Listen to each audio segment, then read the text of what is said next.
të dashur miq, shpesh kur shohim persona të suksesshëm në bizneset e tyre, na lind dëshira që të bëjmë edhe ne të njëjtën gjë. Jam e bindur që kushdo ka pasur një moment në jetë që ka ëndërruar të jetë sipërmarrës i suksesshëm dhe gjithmonë ja bën vetes këtë pyetje. A e kam edhe unë të mundur të nis nga një biznes i vogël, ndoshta të kem të njëjtin sukses që ka ky sipërmarrës i madh? Në fakt është një pyetje e cila mund të marrë një përgjigje shumë shpesh pozitive.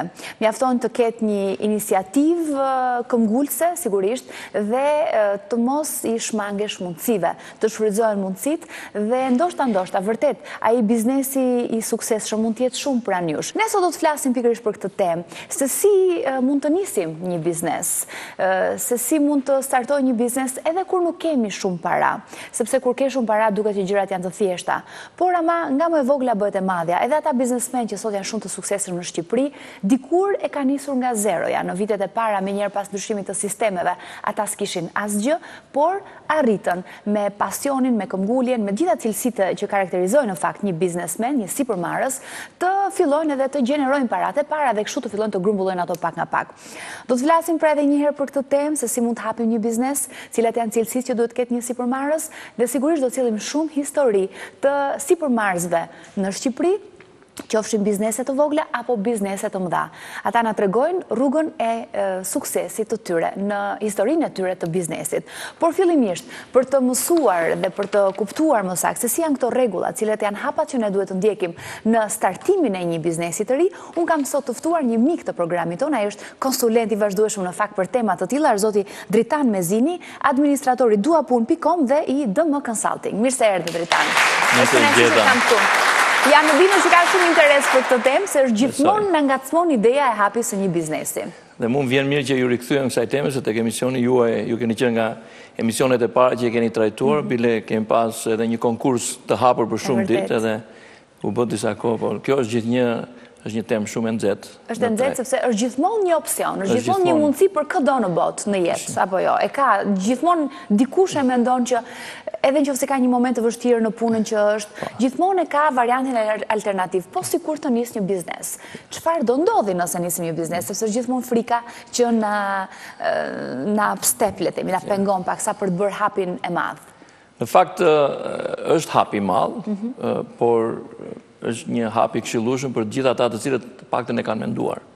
Në vijim të komentit që ju po bëni, që mundet që gjithkush të jetë një sipërmarrës, padyshim që çdo njeri në mënyrë po themi teorike apo dhe praktike e ka të drejtën për të qenë një sipërmarrës. Se sipërmarrja në vetvete përfaqëson procesin nga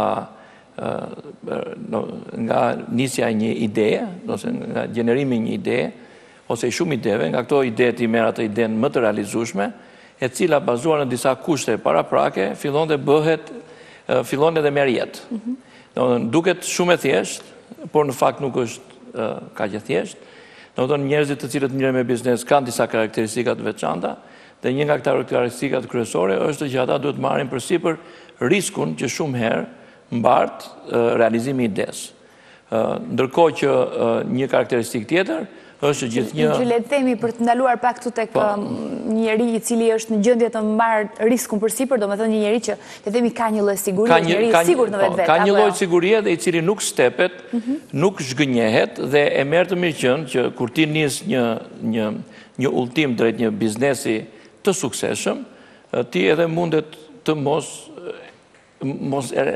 i shkosh deri në fund, por ti në këtë proces të mësosh shumë gjëra që në përpjekjen e dytë ti të kesh mundësi që të eliminosh ato të cilat sollën dështimin dhe ti të rrisësh shanset dhe mundësitë që ti jesh i suksesshëm. Me pak fjalë, kjo unë do të thosha këtë që çdo njeri mund të mendojë për biznes, por janë disa parakushte që kanë të bëjnë me personalitetin e tij, me disa karakteristika të tija personale, por dhe me disa karakteristika ose parakushte që lidhen me kushte të tjera që janë kushte ekonomike, financiare, vendi ku ai ndodhet e të tjera. Po le të themi që këto cilësi, këto karakteristika rrisin shanset për të pasur sukses në biznes apo jo. Absolutisht po. Por që kushdo e ka këtë të drejtë dhe kushdo, nëse e ndërmerr hapin iniciativën mund t'ja dalë mban. Edhe mundet të jetë përpjekje individuale, por mund të jetë përpjekje grupi. Domethënë mundet të shkesh një ide që jo domosdoshmërisht individualisht ti e zgjidh, por mund të kesh 2-3 shoqe, shok, ju e ndani dhe bëhet jo më një individ sipërmarrës, por mund të bëhet një grup me ide sipërmarrje. E qartë. Në lidhje me ide, me që e prekëm dhe aty starton në fakt biznesi, është ideja ajo që linde para, ose ajo që kërkojmë të parën, dhe më pas vazhdojmë edhe me zbatimin e saj, le themi, realizimin e saj në praktik.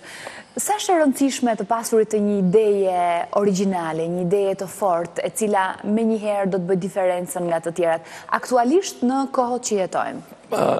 Ideja origjinale është, do të thoshja, është çelësi i procesit, domethënë ajo i hap rrugën procesit të sipërmarrjes dhe të sipërmarrjes suksesshme. Por për të arritur te ideja origjinale, edhe këtu kërkohen disa parakushte, sepse ajo ide kërkon një lloj kërkimi paraprak. Domethënë për të menduar, në radhë parë ti mendon sepse ti ose do të jesh më i lirë në jetën tënde, domethënë ti jesh i shkëputur nga marrëdhëniet që ndërtohen me punëdhënës punëmarrës, ose duhet të sigurosh më shumë të ardhura dhe në përgjithësi sipërmarrja ka mithin që siguron në vlerë absolute më shumë të ardhura, por ajo që është e rëndësishme, po deri diku për një kategori të madhe njerëzish është kjo një dëshirë dhe shumë shpesh ata në plan afatgjat padyshim që siguron më shumë të ardhura. Por në procesin për të arritur të sigurimi shumë të ardhurave, ti shumë herë mund të përballesh edhe me periudha në të cilën të ardhurat e tyre janë shumë minimale krahasuar ndoshta edhe me rrogat fikse që mund të mirën diku. Domethënë për të kaluar nga ky proces dhe ti për të shijuar dhe lirinë ndoshta edhe të ardhurat që ti siguron sipërmarrja, është një proces në të cilën dhe karakteri duhet të jetë shumë i fortë, sepse ajo çka ti eksperimenton në proces nuk është gjithmonë ajo çka ti ke menduar para se të nisësh procesin. Domethënë në fazën e parë ti ke një ide të mirë e cila është gjeneruar nga disa kushte të caktuara. Kjo është një ide e mira është që të tentohet të jetë një ide origjinale. Por dhe nëse është një ide në thonjza e kopjuar, por që funksionon me sukses diku tjetër, dhe ti e merr dhe e përshtat në kushtet e tua, në rrethanat e caktuara, edhe kjo mund të bëhet e suksesshme.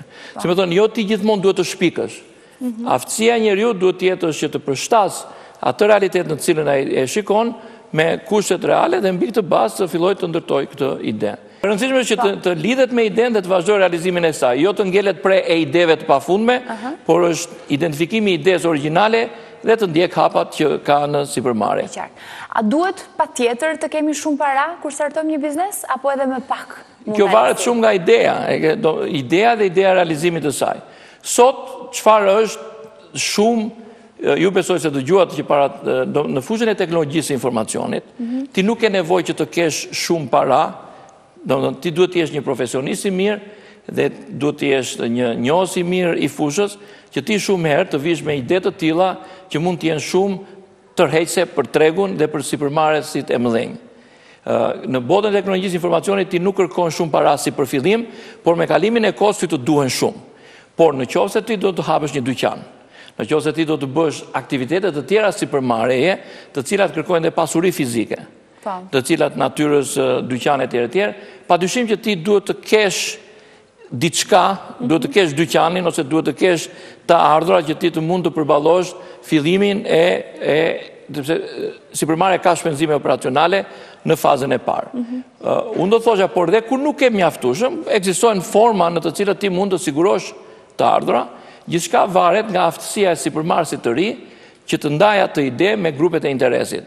Ne do të flasim edhe më pas në lidhje me mundësirat, se si mund të gjenden parat, si mund të kërkohen, dhe gjitha burimet e mundshme, le të themi, që mund të shfrytëzohen për të grumbulluar parat e para dhe për të startuar një biznes, por fillimisht do të sjellim disa histori biznesi, histori të suksesshme biznesi në kryeqytet. Do të sjellim atë të parën.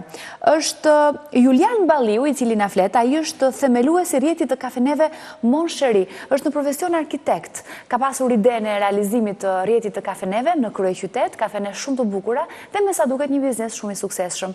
Le të ndjekim rrëfimin e tij, e dëgjojmë.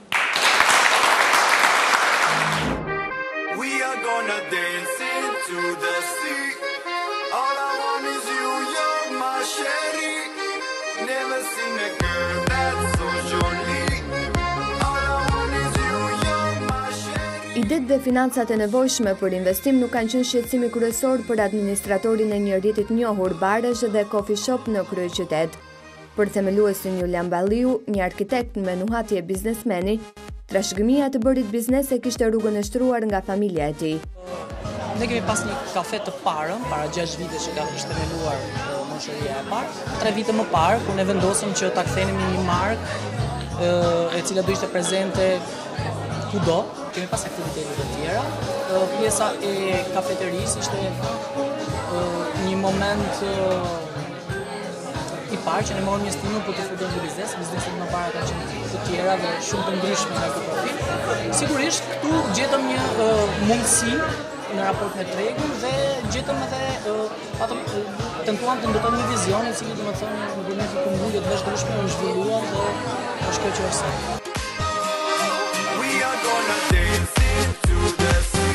Suksesi i filialit të parë të biznesit të tij bëri që hap pas hapi të çeleshin 6 rrjete të stileve të ndryshme, si Urban Life Bar, Apartment Bar, Ruin Bar dhe Coffee Shop. Duam të ndikojmë pozitivisht dhe të jemi inovator në të gjitha nivelet, që nga mënyra e shërbimit, cilësia e produktit, mënyra e arredimit, koncepti se si ne e trajtojmë biznesin tonë në marrëdhënie me tregun, duke filluar nga pozicionimi në zonat e cilat i përgjigjen kërkesave të njerëzve dinamik, të rinj, lëvizje. Kjo është një histori suksesi e cila çdo ditë po merrihet, duke u zhvilluar në hapësira të ndryshme të Tiranës. E nëse plani i biznesit do të vijë të ecë me të tilla ritme, atëherë kjo markë do të zgjerohet edhe në rrethe për të tërhitur së shpejti edhe në Prishtinë.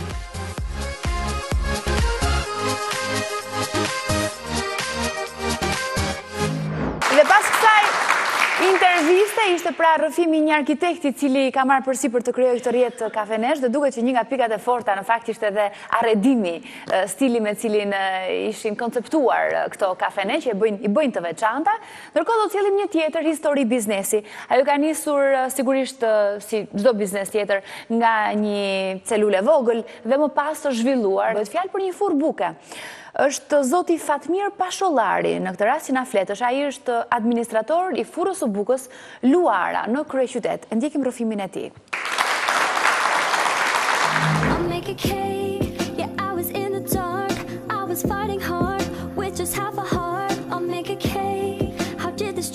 Kjo furrë buke ka një histori 14 vjeçare. Fatmir Pashollari, administratori i saj në fillim të viteve 90, punonte në fushën e transportit, falë se cilës kishte mundur të dilte vazhdimisht jashtë Shqipërisë, ku edhe kishte parë se furrat e bukës dhe pastiqërit ishin një biznes i sigurt. Në vitin kam punuar në transport, në transporti. Mbas kësaj kam vëllut e ushqimi dhe hapa dyqanin e parë të furrë buke. Me kalimin e viteve, duke parë në eksperienca që kisha parë jashtë, mos në Francë, në Gjermani, pak në Itali, mendova që ta grishet tonja dhe në Shqipëri të re. Parat e para i do t'i fitonte nga puna në emigracion, aty ku do të nxitej edhe ideja e të qenit sipërmarrës. Në vitet në fillim kam ikur nga shtetet emigrant, jam kthyer në Shqipëri, kam investuar në transport dhe pastaj me kalimin e viteve kam kaluar në ato lekë, kam ndruar destinacionin dhe kam kaluar te biznesi i ushqimit të buka.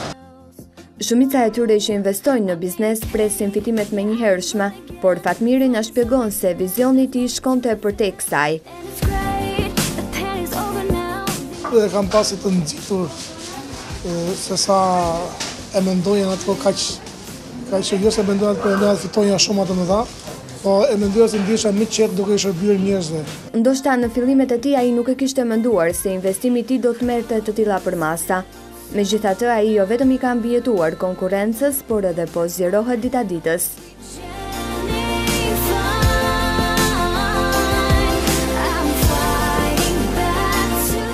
Sërish edhe pas këtij materiali, pas kësaj historie kuptojmë që sot jetojmë në një kohë ku mundësirat për të mësuar dhe për të parë se çfarë kanë bërë të tjerët më herët janë shumë të mëdha. Ndryshe nga fillimi i viteve 90, kur asnjëri prej nesh pak a shumë nuk e kishte shumë konceptin e biznesit, tashmë është shumë e lehtë për të startuar një biznes, por ndoshta është më e vështirë për të depërtuar në treg, sepse tregu duket që është i mbushur pak a shumë. Do të sjellim një tjetër histori biznesi.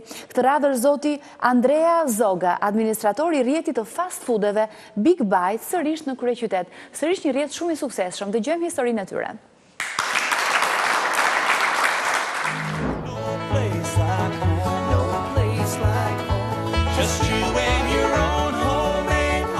Andrea Zoga ka zgjedhur të bëjë biznes nëpërmjet rrjetit të bizneseve fast food.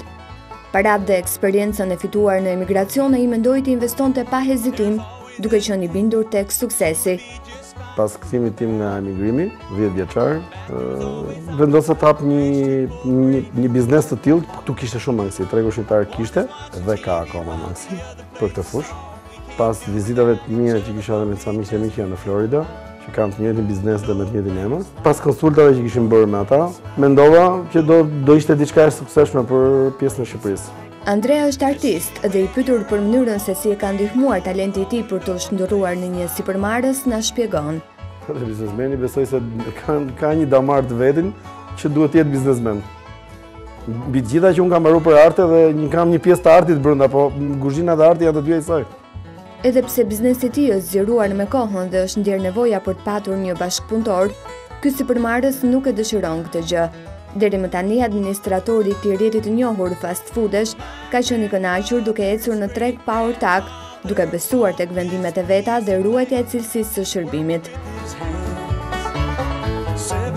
Do të kemi një shkëputje publicitare dhe pas kësaj historie do të rikthehemi sërish me Dritan Mezdinin për të vazhduar dhe për të folur për mënyrën se si ndërtohet kryesisht një biznes plan, i cili është shumë i rëndësishëm në momentin e startimit të një biznesi. Publicitet.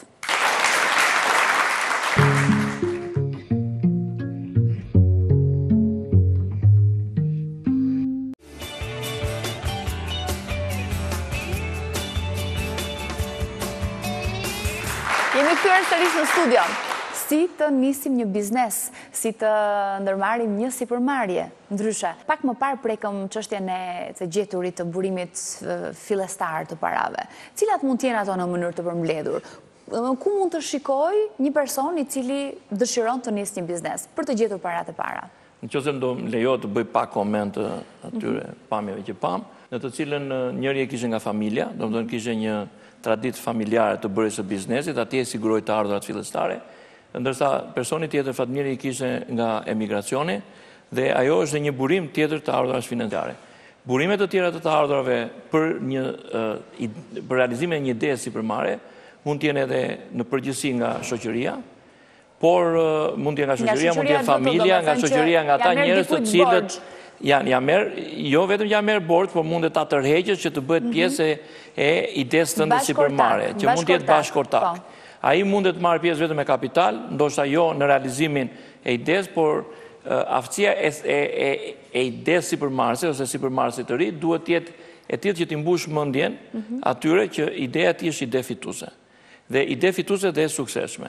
Të tjerë mund të jenë biznesmen të tjerë të suksesshëm, të cilët mund të pranojnë që karshi pjesëmarrjes në këtë ide sipërmarrje ata mundet të investojnë, por në qoftë se ti ke kapitale të ngurtësuara, siç mund të jenë shtëpi, mund të jenë dyqane e tjerë, një burim i rëndësishëm është dhe banka. Po zakonisht banka e ka shumë të vështirë që të ndërhyjë në idetë e para sipërmarrëse, në qoftë se ti nuk ke histori dhe në qoftë se ti nuk e pas marrëdhënie të tjera më herët me bankën në këtë aspekt. Pra nuk janë shumë të lashme për të ndihmuar në këtë rast. Nuk janë shumë flexible, elastik në situata të tilla. Por ajo që ngelet në të shumtë raste, dhe kjo është dhe sfida më e madhe sipërmarrjeve të ri, që duhet të mendojnë që ku do t'i gjej unë të ardhurat e mia fillestare, derisa ideja të fillojë të siguroj të ardhurat për të mbajtur këtë. Dhe zakonisht këto janë burimet, duhet të shikosh ku je vet, kush njerëzit me të cilën ti rrethon, familja jote. Domethënë, a ka të tjerë të cilët mund të marrin pjesë në këtë ide, që mund të jenë ose shok, po mund të jenë edhe sipërmarrës të tjerë, dhe në përgjithësi në vendet e zhvilluara, këto skema ekzistojnë dhe skema të tjera që realizohen edhe nga ndërhyrjet e shtetit për të promovuar këto ideja, por unë nuk po hyj më thellë. Ato janë shumë të kufizuara si mundësi, ndoshta jo për të gjithë do të vlenin.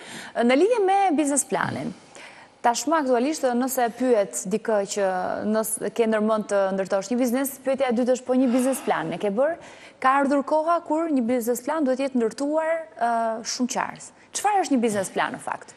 Unë do ta përkufizoja biznes planin në një, ose më mirë, kam një këndvështrim të biznes planit.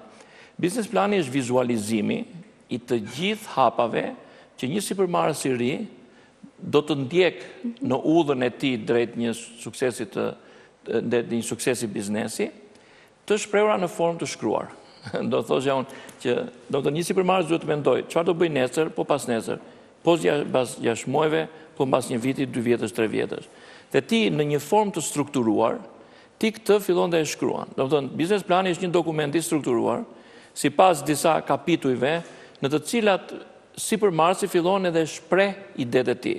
Pra është një plan pune, le të themi afatgjatë. Është një plan pune, por edhe një plan i të shkruarit, i hedhjes së ideve të para, i korrigjimit të këtyre ideve, i finalizimit të këtyre, si një dokument pune, do të thosha unë, dhe që e bën supermarketin që të mendoj vazhdimisht në proces, si një dokument i strukturuar, si një... E disi po më duket më tani që po mendoj si një provë generale para një shfaqjeje të madhe. Do të thosha unë po, bile prova generale ti ke, është prova generale në letër. Në letër. Në letër. Prova generale në letër, po. Ti e hedh gjithçka. Absolutisht. Në mënyrë që ta kesh sa më të qartë atë që do bësh në praktik nesër. Mund të quhet plani punës, por ka edhe elemente. Zakonisht plani punës është me aktivitete të prekshme, ndërsa business plani ka dhe aktivitete të shtrira në një kohë, për të bërë një diçka që ti vetëm e ke menduar, se këtu është pjesa më e vështirë. Do të thonë atë çka ti mendon, në realizim duhet ta hedhësh në një copë letër. Dhe tani aty ka disa element. Atje është në radhë të parë kush je ti, do të thonë që shpreh supermarketi duhet të shpreh kush je ti ose kompania që ai përfaqëson, cila është ideja, cilët janë klientët potencial, cilët janë konkurrentët në treg. Do të thonë të gjitha këto duhet i mendoj. Përpara se ti të nisësh realizimin e idesë, duhet mendosh kush është konkurrenti, kush është klienti. Nëse unë kam një produkt, ku do ta marr lëndën e parë, cili është furnitori? Nëse unë e marr lëndën e parë, ku do ta përpunoj? Nëse do të duhet të përpunohet më tutje. Cila është kostoja e këtij procesi? Cili është plani financiar? Si do t'i promovoj unë produktet e shërbimet? Nuk është, si do t'i shes ato? Do të thonë, ku do t'i gjej njerëzit? Cilët janë burimet e mia? Cilët janë burimet njerëzore? Do ta bëj vetë? Do ta bëj me 2? Do ta bëj me 3 apo me 100? Do të thonë, ku do të shkoj unë? Ku do t'jem unë pas 6 muajsh? Ku do t'jem unë pas 1 viti? Pse është i rëndësishëm biznes plani në këtë rast, duke konceptuar gjithçka përpara? Biznes plani është... Si na ndihmon? Unë do të thosha që biznes plani në radhë të parë, biznes plani ndihmon në qartësimin e idesë. Do të thonë vetëm kur shkruan, ti e di mirë se ku qëndron ideja jote me realizimin. Vetëm kur shkruan ti e kupton se çfarë burime çdo, ku po shkon, çfarë produkti ke, çfarë shërbimi ofron. Por biznes plani është shumë i rëndësishëm dhe për procesin e kërkimit të financave. Do të thonë, kushdo që do të marrë pjesë në bashkëfinancim, qoftë kjo bank, qoftë kjo individ, padyshim që ai do të dojë të shikojë një material të shkruar. Dhe ky është hapi i parë, ky material i shkruar pikërisht rrit mundësitë dhe shanset e tua që ti të gjesh financime. Por unë do të thosha më mirë se sa për financime, kjo është që qartëson mendimin tënd se kush është propozimi i supermarketit me vlerë për tregun. Po në lidhje me planin e marketingut, ka nevojë biznesi, sigurisht që të shoqërohet, tashmë jetojmë në një kohë ku konkurenca është gjithmonë shumë e madhe, ka gjithmonë shumë supermarkete të cilët ndoshta operojnë me të njëjtën ide, pra me të njëjtin shërbim apo me të njëjtin artikull, me të njëjtin produkt, kështu që është shumë e rëndësishme mënyra se si ti arrin dhe marketon produktin apo shërbimin tënd, apo jo? Plani marketingut është në çfarë mënyre do të jesh ti në gjendje që të promovosh atë produkt dhe shërbim në ata ambiente të caktuar ku ti ke vendosur që të marrësh pjesë. Supozojmë ta bëjmë të thjeshtë fare, nëse ti ke një produkt që ti do ta shesësh tek zona e pazarit të ri të Tiranës. Atëherë ti përpara se të futesh në atë, për të shitur atë, aty e ke menduar ti do ndërtosh dyqanin. Puna e parë që ti do bësh është ti do shikosh një puna e parë që do shikosh është ekziston ai produkt këtu apo nuk ekziston ai produkt këtu. Mund produkt ushqimor, mund të jetë produkt bukurie, mund të jetë varet nga lloji i dyqanit, mund të jetë çdo gjë. Por e rëndësishme është që në radhë parë ti duhet të bësh promovimin e dyqanit, që është biznes dhe këtu është pjesë e planit të marketingut. Atëherë plani i marketingut të tregon ty se çfarë lloj mekanizmash do përdorësh ti për të promovuar dyqanin në këtë zonë dhe pastaj produktet e dyqanit në këtë zonë. Domethënë në një farë mënyrë është një material i shkruar, gjithmonë i shkruar, biznes plani që të jep ty të gjitha rrugën dhe është një udhëzues ose është tamam të jep të gjithë udhën e promovimit të produkteve dhe shërbime. Është e rëndësishme sepse promovimi sakt Edukimi saktë i tregut gjithmonë varet nga lloji i produktit, shërbimit, përcakton edhe shitjen, sepse mbas promovimit vjen shitja. Dhe shitja është burimi, një nga burimet e të ardhurave për çdo lloj biznesi. Prandaj ka shumë rëndësi.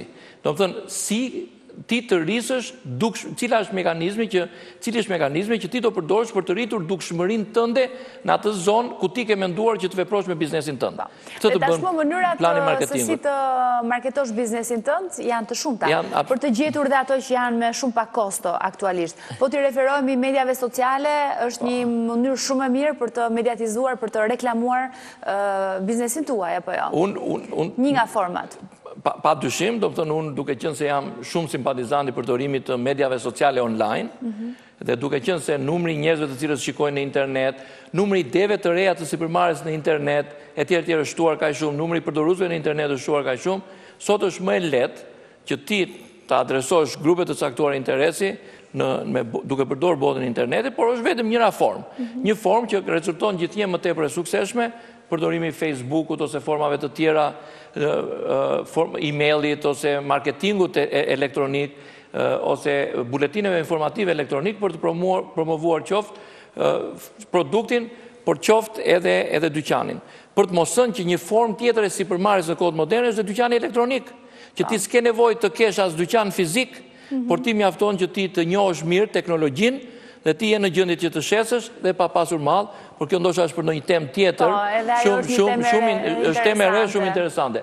Ne kemi dhe format konvencionale të marketingut që ka të bëjë që përdor letrën, mund të përdor televizionin, mund të përdor radion, por unë do të këshilloja që një sipërmarrës i ri duhet të shkojë nga forma më e lirë e promovimit dhe rritjes së dukshmërisë së biznesit dhe pastaj të shikoj rezultatet e kësaj në proces dhe më vonë në qoftë se e shikon që nuk e kënaq ti përmirësoj derisa të jetë i detyruar që të përdor format e shtrenjta.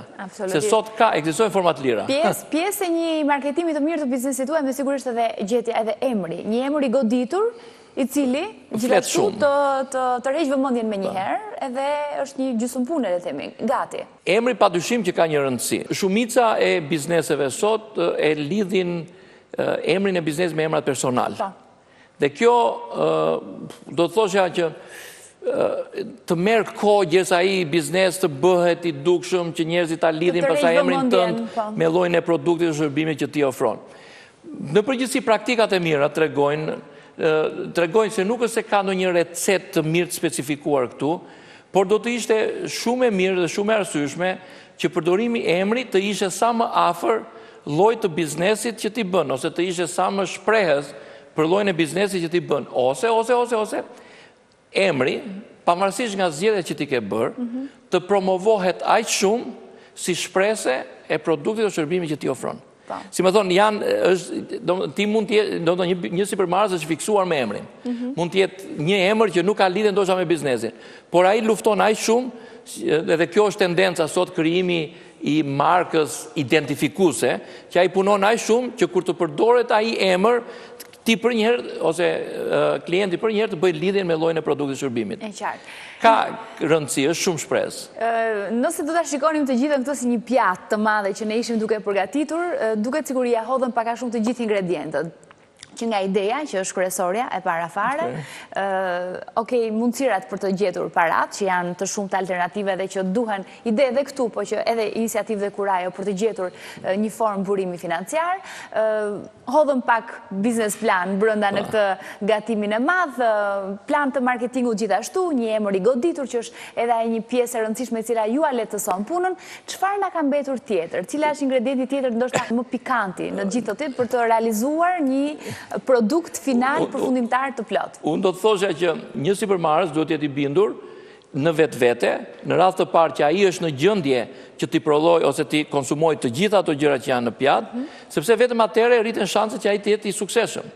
Domethënë, nga një të jetë në gjendje që të gjenerojë ide të suksesshme, të zgjedh një ide, të jetë në gjendje që atë ide ta shkruaj në një copë letër në formë narrative të strukturuar që është një plan biznesi, në të cilën ai të shtroj udhën e tij nga ai moment deri në një plan që e cakton 6, 12 muaj ose 3 vjet, të jetë në gjendje që ta bëj biznesin e tij të dukshëm, mbi të gjitha të jetë shumë i qartë se ku janë burimet të ardhurave të tij dhe mbi të gjitha të jetë i qartë për objektivin. Për objektivin të ketë një vizion shumë të qartë, por mbi të gjitha të jetë i bindur që ose duhet të jetë shumë i fortë që edhe nëse dështon, ai përsëri duhet të jetë në gjendje që të ecë përpara, sepse bizneset jo të gjitha janë të suksesshme në fillim, por dështimet janë mësime për sipërmarrësit e suksesshëm. Absolutisht.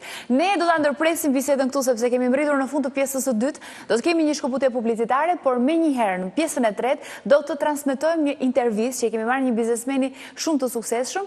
Është ai që ka krijuar kompaninë Stefani & Co ose birrën Stella, një tjetër produkt i bizneseve të tij. Ju tashmë besoj keni dëgjuar edhe kompleksin të Stella. Bëhet fjalë pikërisht për zotin Stefan Pinguli. Ai do të na rrëfej historinë e tij të suksesit në biznes, që nga momentet e para, ditët e para kur ai e ka nisur, pikërisht në fillim të viteve 90, madje në ndrimin e viteve 80-90 dhe më pas se si ka proceduar dhe se si ka ecur biznesi i tij gjatë këtyre viteve, duke u shndërruar në një nga biznesmenët më të njohur në vend. Publicitet, kthehemi në pjesën e tretë.